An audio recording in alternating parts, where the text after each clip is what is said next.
ഗ്രഹണി ആസ്മയൊക്കെ ഉള്ള പിള്ളേര് പതിവായിരിക്കുന്നതിലും 10 അടി തള്ളിയിരുന്നോണം പൊട്ടിപ്പാറുന്ന അടിയാ നടക്കാൻ പോകുന്നത്. നമുക്ക് എന്തായാലും ഒരു കുണ്ടന്റെ വീഡിയോ കാണാം. ഓക്കെ,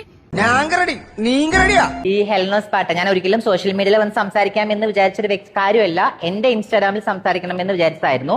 ബട്ട് ഇപ്പൊ ചോദിച്ച സ്ഥിതിക്ക് ഞാൻ പറയാം.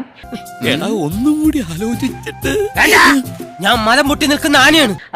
അവൾക്കൊരു വിചാരമുണ്ട് ആരുടെ നെഞ്ചത്ത് അങ്ങ് കയറാം, ഓടി അങ്ങ് കയറാം. കാരണം ജാസിനെ കുറേ വലിച്ചു കയറി, പക്ഷെ ഏറ്റില്ല.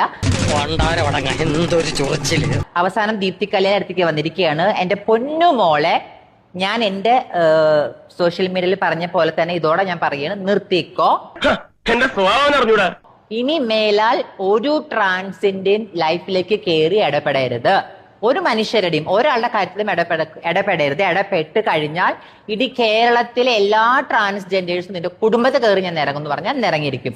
പന്ന നായിന്റെ മോന്റെ മോനെ കുടുംബത്തിൽ കയറി ഇറങ്ങാൻ നിന്നെ ഞാൻ വിടുന്നു വിചാരിച്ചാടാ മൈര? ചെറിയ വട കൊടുത്ത് വലിയ വട വാങ്ങിച്ചു.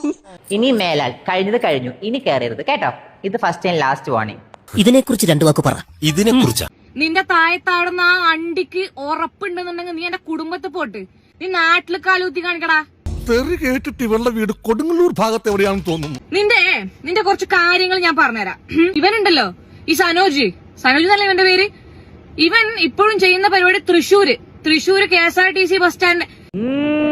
മനസ്സിലായി. ഇതോടുകൂടി നിനക്ക് കസ്റ്റമേഴ്സ് കൂടും. ഒരു 10% കമ്മീഷൻ തരണം കേട്ടറാ.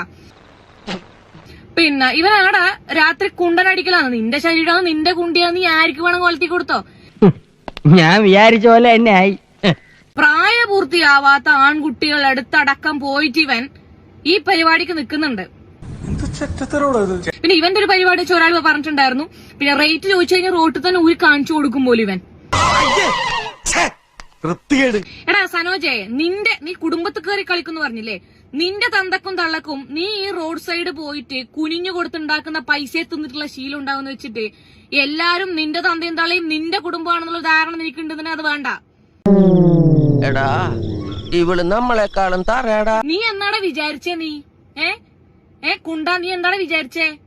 നീ എന്റെ കുടുംബത്തിൽ കയറി കളിക്കുന്നെല്ലാം പറയുമ്പോ ഞാൻ മിണ്ടാണ്ട് പോകുന്ന നീ ഞരമ്പലോട് ഓടുമ്പോ വരമ്പലോട് ഓടിയവനല്ല. കുടുംബത്തിൽ കയറി കളിക്കുന്ന നീ ആരടാ? നീ കുണ്ടാ കിട്ടില്ലേ? സമാധാനം എനിക്ക്. നീ എന്നോട് നിർത്താൻ പറയാൻ വേണ്ടിട്ട് നിന്റെ തന്തക്ക് സ്ത്രീധനം കിട്ടിയതാണോടാ നായ ഇൻസ്റ്റാഗ്രാം? ആണോടാ?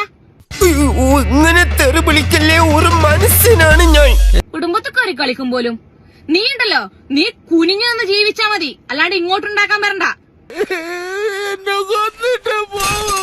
പിന്നെ ഈ ഭാഗത്ത് വന്നിട്ടുണ്ടെന്നുണ്ടെങ്കിൽ നിന്റെ ഈ നിറച്ചു വെച്ച സിലിക്കോണ്ടല്ലോ, സൂചി കൊണ്ട് പൊട്ടിക്കൽ ഞാൻ പൊട്ടിക്കും. എന്റെ ശിവലിംഗ ഭഗവാനെ, എന്റെ ഉണ്ണികളെ കാത്തോളണേ. പെണ്ണുങ്ങളെ കാര്യം പറയാൻ വരുന്നാൽ അത് ഞങ്ങൾ പെണ്ണുങ്ങൾ തീരുമാനിച്ചോളും, സ്ത്രീകൾ തീരുമാനിച്ചോളും. വെച്ച് കെട്ടിയവരൊന്നും ഇങ്ങോട്ട് എഴുന്നള്ളാൻ നിൽക്കണ്ട. മോല കുട്ടികളെ സോറി കേട്ടോ. എന്താന്ന് വെച്ച് കഴിഞ്ഞാ ഇവറ്റകളോടൊക്കെ ഇങ്ങനെ സംസാരിക്കാൻ പറ്റൂ? അതൊന്നും സാരമില്ലടേ.